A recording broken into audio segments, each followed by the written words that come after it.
Okay, gonna do a quick review on Save-A-Lot's Farmington mild premium pork sausage. This is Save-A-Lot product. Alright, I'm back.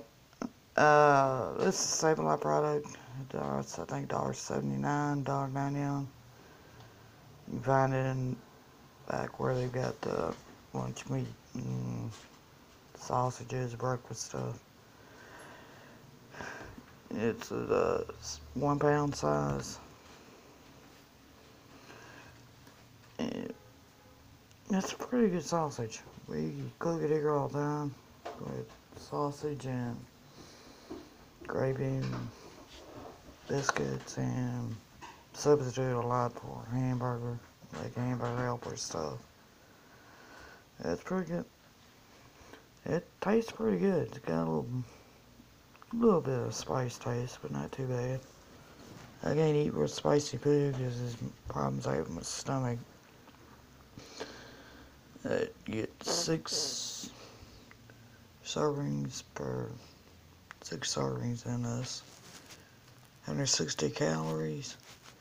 Calories and fat, 111 grams total fat, 4 saturated fat, 1 gram polyunsaturated fat, 5 grams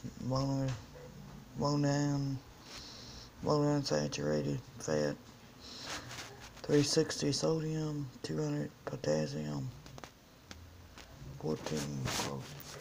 What are you doing? Don't be climbing on that. No. You heard me. Okay. I'm back. I got the baby. I'm watching the baby. She's getting ready to climb on something. Okay. Yeah, that's pretty good little sausage. You can cook with sausage gravy and biscuits, or you can use it, substitute for hamburger like we do a lot here. You put it in with rice, pasta, all kinds of different things, and cook it, and it's pretty good that way. Pretty good sausage. And it's a lot cheaper than what you would pay for Bob Evans and other name brand sausages. This is Save-A-Lot's Farmington mild pork sausage. You can buy it your nearest Save-A-Lot store, and they have 100% guarantee on all their products. If you're not happy, they'll give you your money back.